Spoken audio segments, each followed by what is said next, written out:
चलिए अब खबरों को डिटेल में जानेंगे। कश्मीर के जिला कुपवाड़ा के हंदवाड़ा में आज दूसरे रोज भी एनकाउंटर जारी रहा। इस एनकाउंटर में 2 पुलिस एहलकार और 2 सीआरपीएफ जवान शहीद हुए हैं। आईजीपी कश्मीर एसपी पानी ने शहीद जवानों को खराज अकीदत पेश किया। इस मौके पर डीआईजी शुमाली कश्मीर भी मौजूद रहे। वहीं सीआरपीएफ के दोनों शहीद जवानों को आरटीसी हुमहामा में खराज अकीदत पेश किया गया।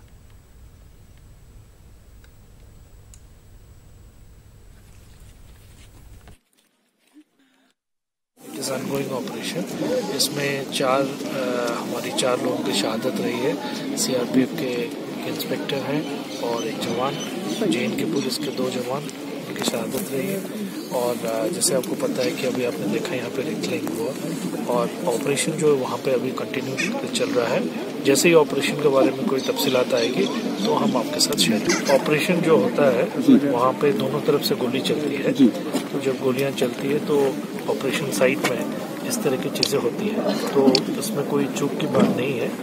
ये बात है कि जहाँ पे ऑपरेशन हो रहा है वहाँ काफ़ी सिविलियन पॉपुलेशन भी है, उनको भी इवैक्यूएट करना पड़ता है। उनको हमने इवैक्यूएशन किया और वो जो जगह है काफ़ी कंजेस्टेड है और उसमें जो ऑपरेशनल डिफिकल्टीज आ रही है उसको देखते हुए जो सही कार्रवाई वो की जाए। मिलिटेंट्स के बारे में जो तफसीलात है, 2 मिलिटेंट होने की हमें जानकारी है। जैसे ही ऑपरेशन कंप्लीट होगा इस बारे में बात करेंगे। वज़ीर दिफा निर्मला सीतारमन ने विंग कमांडर अभिनंदन से मुलाकात की और उनकी मिजाज पुरसी की। ये मुलाकात तकरीबन 1 घंटे तक चली। दोनों की मुलाकात फ़िज़ाइया के एक मेडिकल सेंटर में हुई। इस मौके पर वज़ीर दिफा ने कहा कि पूरे हिंदुस्तान को अभिनंदन की बहादुरी पर फख्र है। मुलाकात के दौरान एयरफोर्स के ऑफिसर्स भी मौजूद रहे। कल रात ही पायलट अभिनंदन की पाकिस्तान से वापसी हुई है। बालाकोट में हिंदुस्तान की फिजाई कार्रवाई के ताल्लुक से मकामी चश्मदीद शख्स के हवाले से फर्स्ट पोस्ट अखबार ने दावा किया है।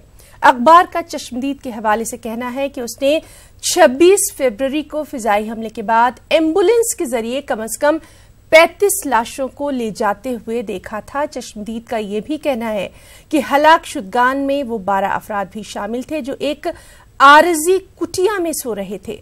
हलाक शुदगान में वो अफराद भी शामिल हैं जिन्होंने माजी में पाकिस्तानी फौज में खिदमत अंजाम दी थी। अखबार के मुताबिक चश्मदीद शख्स ने अपनी शिनाख्त जाहिर करने से ये कहते हुए इनकार कर दिया कि वो मकामी इंतजामिया से जुड़ा हुआ है और वो मीडिया से बात करने का मजाज नहीं है।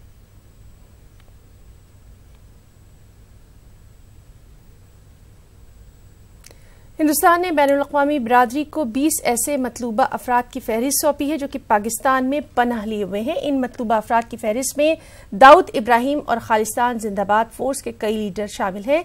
हिंदुस्तान ने आलमी बिरादरी से अपील की है कि इन मतलूबा अफराद को हिंदुस्तान के हवाले करने के लिए पाकिस्तान पर दबाव डाला जाए। दाऊद इब्राहिम के अलावा जो शिद्दत पसंद अनासिर पाकिस्तान में पनाह लिए हुए हैं उनमें बब्बर खालसा का वाधवा सिंह, खालिस्तान जिंदाबाद फोर्स का रंजीत सिंह, नेता खालिस्तान कमांडो फोर्स का परमजीत सिंह पंजवार और इंटरनेशनल सिख यूथ फेडरेशन का लखबीर सिंह रूडी और हैप्पी पीएचडी शामिल है। यूपी से खबर है जहां बुलंदशहर स्याना तशद्दुद मामले में पुलिस ने कोर्ट में चार्जशीट पेश की। कोर्ट 5 मार्च को इसकी सुनवाई करेगा। 3 दिसंबर को स्याना में गौकुशी के बाद तशद्दुद का मामला सामने आया था। तशद्दुद में इंस्पेक्टर सुबोध कुमार समेत 2 लोगों का गोली मारकर कत्ल कर दिया गया था। पुलिस ने बजरंग दल के जिला कोऑर्डिनेटर व्युगेश राज समेत 27 नामजद और 50-60 नामालूम अफराद के खिलाफ मामला दर्ज किया था। प्रकरण में माननीय न्यायालय में आज एसआईटी द्वारा चार्जशीट प्रस्तुत की गई है। इसमें कुल 38 लोगों के विरुद्ध माननीय न्यायालय में चार्जशीट प्रस्तुत की गई। एक अभियुक्त जो जेल में है उसके विरुद्ध विवेचना प्रचलित रखी गई है। इसके अतिरिक्त अन्य जो अभियुक्त अभी प्रकाश में आने हैं और जिनके विरुद्ध एनबीडब्ल्यू दिया जा चुका है उनके विरुद्ध भी विवेचना प्रचलित रखी गई है। कुल 5 अभियुक्तों के विरुद्ध हत्या और डकैती आदि अन्य धाराओं में साक्ष्य पाए गए जिनके आधार पर उनके विरुद्ध चार्जशीट प्रेषित की गई है। अन्य 33 लोगों के विरुद्ध 307 आदि जो सुसंगत धाराएं हैं जिनमें उनका इन्वॉल्वमेंट पाया गया उनके विरुद्ध अभियोग चार्जशीट प्रेषित की गई है। विवेचना भी प्रचलित है और इसमें जो भी फैक्ट्स अभी अन्य प्रकाश में आएंगे उनके आधार पर आगे भी कार्रवाई। पटना के गांधी मैदान में कल एनडीए की संकल्प रैली होना है। इस रैली में बिहार एनडीए के तमाम हरीफ जमातों के लीडरान शिरकत करेंगे। इस रैली से वज़ीर-ए-आज़म नरेंद्र मोदी, जेडीयू सदर और बिहार के वज़ीर आला नीतीश कुमार और एलजेपी के सदर और मरकजी वज़ीर रामविलास पासवान और दीगर खिताब करेंगे। संकल्प रैली के जरिए बिहार एनडीए अपनी ताकत का मुजाहरा करने वाली है। बिहार एनडीए का दावा है कि ये रैली तारीखी रहेगी। हालांकि रैली में बीजेपी के सदर अमित शाह शिरकत नहीं कर रहे।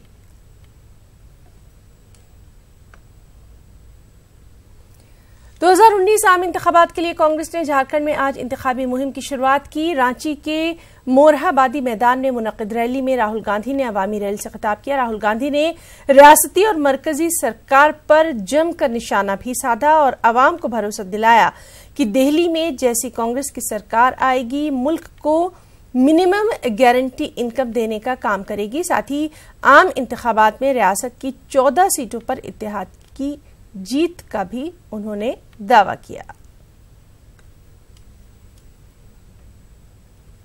लोकसभा इंतखाबात को लेकर जहां सियासी पार्टियां मैदान में कूद पड़ी हैं, अब हिमायत का दौर भी शुरू हो चुका है।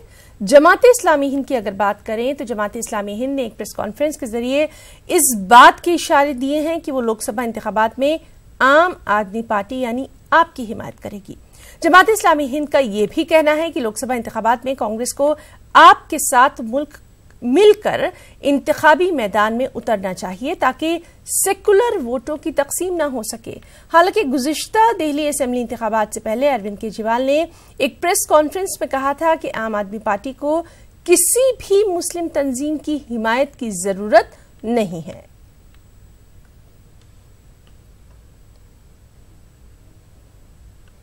लोकसभा इंतखाबात को देखते हुए मुस्लिम तंजीमों ने भी कमर कस ली है। जमहूरियत के त्यौहार में अपनी मौजूदगी को दर्ज कराने की मुहिम भी जोर शोर से जारी है।